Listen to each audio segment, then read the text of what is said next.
This is Optimal Living Daily, episode 2072, Mental Clutter, 13 Ways to Reduce and Better Manage It, Part 1, by Melissa of SimpleLionHeartLife.com. And I'm Justin Malik. Happy Friday. Welcome to one of the only podcasts in the world where blogs are narrated to you for free with permission from the authors. It's an award-winning podcast thanks to you. And now today I'm sharing a brand new author for the show. Stick around until after the reading to hear about Melissa. And it's a bit of a longer post, so I'll read the first half today and then finish the rest for you tomorrow. So with that, let's get right to it and start optimizing your life.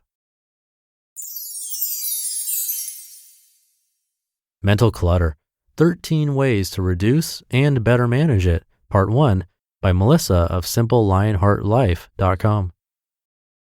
Clutter isn't just the stuff on your floor and filling the back of your closet. It can also be in your head as mental clutter.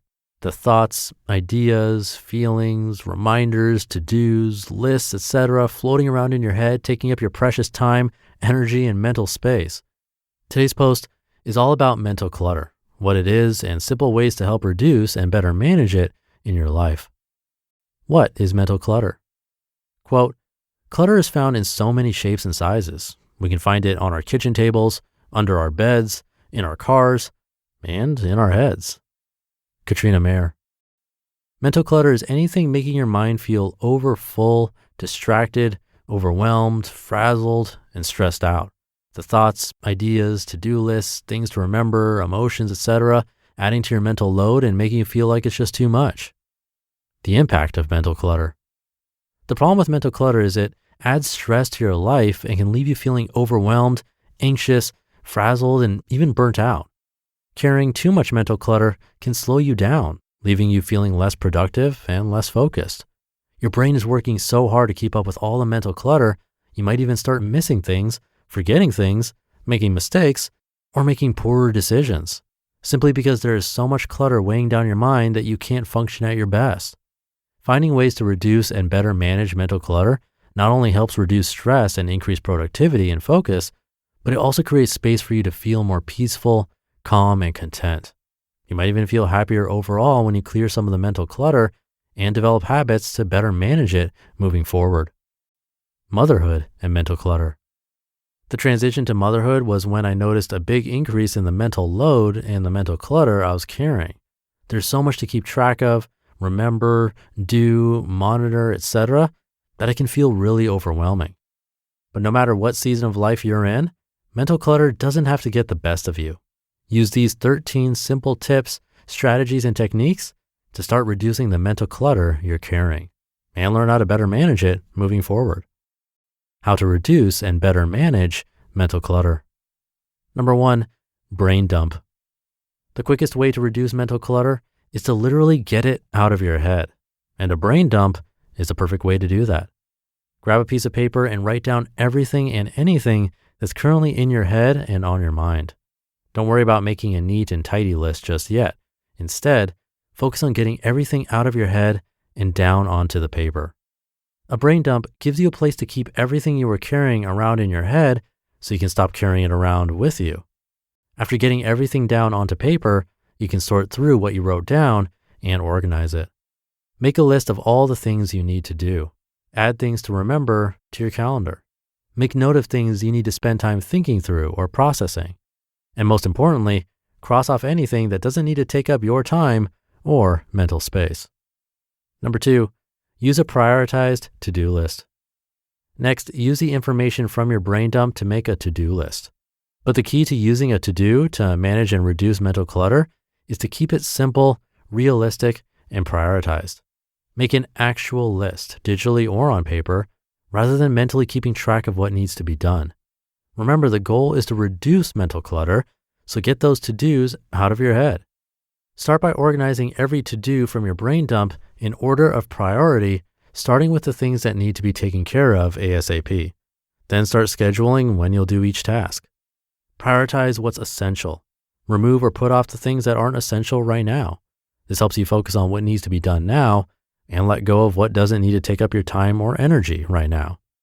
After making your master to-do list using your brain dump, try making a daily to-do list for yourself as well. Keep it short, realistic, and prioritized so you don't overwhelm yourself. Try starting your list with your top 3 priorities that need to be done each day. If there are more things you'd like to get done, list them after your top 3 priorities so you focus on what needs to get done first. And remember, keep your list at a realistic length for what you're actually able to accomplish. Adding more than you have time for will only leave you feeling overwhelmed, discouraged, and frazzled. Number 3, schedule future tasks.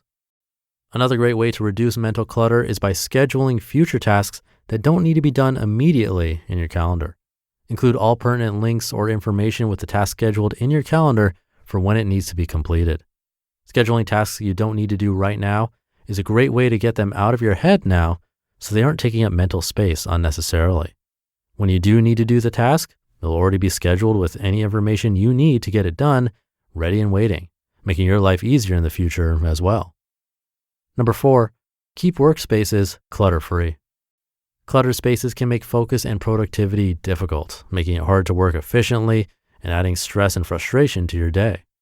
A tidy space, on the other hand, can help encourage mental clarity, focus, and efficiency. Things are simply easier when you don't have to work amid and around clutter. Start by clearing anything non-essential from your workspace. Only keep the things you use, need, or love. Then make sure everything you're keeping in your workspace has a place to keep it to help keep your workspace neat and tidy. And just to clarify, workspace doesn't only apply to a desk where you do paid work. Your workspace is any space you use to get a task done. It could be your kitchen when your task is cooking. It could be your laundry room, craft table, etc. Clutter-free workspaces can help you do any task more easily, enjoyably, and efficiently. Number 5, develop routines, rhythms, systems, and habits. A quick and easy way to reduce mental clutter and the mental load you're carrying is by having routines, rhythms, systems, and habits in place to get tasks done without much extra thought or planning required. Create routines, rhythms, habits, and systems for anything you do that needs to get done regularly. The more you can automate these tasks, the less mental clutter they'll add to your life. Having routines, rhythms, habits, and systems in place for things like meal planning, cleaning, grocery shopping, laundry, etc. are all great examples of ways to reduce mental clutter related to these tasks. For example, a cleaning routine means you'll never have to worry about what needs to be done and when you'll do it. Instead, you'll already have a plan in place for these tasks.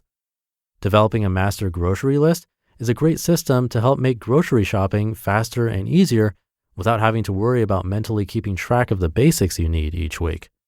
A master meal planning list you can repeat every month is another great example. Sometimes developing these routines and systems takes a little bit of time and energy invested in the beginning, but in the long run, make life a lot easier and help reduce mental clutter. Number 6, hear that in tomorrow's episode. You just listened to part 1 of the post titled Mental Clutter, 13 Ways to Reduce and Better Manage It by Melissa of SimpleLionHeartLife.com. And now if you're a small business owner, this is for you. Running a small business is just plain hard, endless to-do lists, employees to take care of, and your ever-present bottom line. So first of all, kudos to you for staying on top of it. But I want to tell you about Gusto. Gusto built an easier and more affordable way to manage payroll, benefits, and more. They help over 100,000 businesses, including ours here at Optimal Living Daily, with tasks like automated payroll tax filing, simple direct deposits, free health insurance administration, 401ks, onboarding tools, you name it, Gusto made it easy. And they really care about the small business owners they work with. Their support team is attentive and helpful. And since money can be tight right now, you'll even get 3 months free once you run your first payroll. Just go to gusto.com/old and start setting up your business today. You'll see what I mean when I say easy. Again, that's 3 months of free payroll at gusto.com/old, gusto.com/OLD. And thank you to Melissa, our newest author, to join the show. She's a tea-drinking, yoga-loving mama, and her favorite place to be is at home, kind of like me, fun fact. She believes simple and intentional living means living a slower, less cluttered life. That makes it easier for her to enjoy her days and motherhood. She writes about creating a simpler, more intentional life by decluttering and embracing minimalism on her website, that's SimpleLionHeartLife. There you'll find inspiration, encouragement, and practical advice to simplify and declutter your home and life to embrace minimalism. And simplelionheartlife.com is linked in this episode's description and at oldpodcast.com, of course. I'm really happy that my favorite tip when it comes to mental decluttering was not only in this list, but the first one she mentioned. Maybe if you've been listening a long time, you might think that my favorite tip would be something like meditation, but it's actually brain dumps. This has definitely worked for me in the past. If I'm feeling like my brain is going way too fast and that's messing with my emotions, sometimes meditation is actually really hard to do in that situation. Instead, I like trying to get it out on paper and then ideally getting rid of that paper, which is different than she said, but that's what works for me. A specific technique I learned in college was to not let yourself stop writing. Even if you're not sure what you're even thinking anymore, just write, "I don't know what to say," over and over again. But that likely won't happen because something in your head will eventually come up, especially if you're overwhelmed. But once you do it and fill up a full page, which really only takes a couple minutes if you don't let yourself stop, then it'll feel like a huge weight was lifted off your shoulders. So I highly recommend trying that.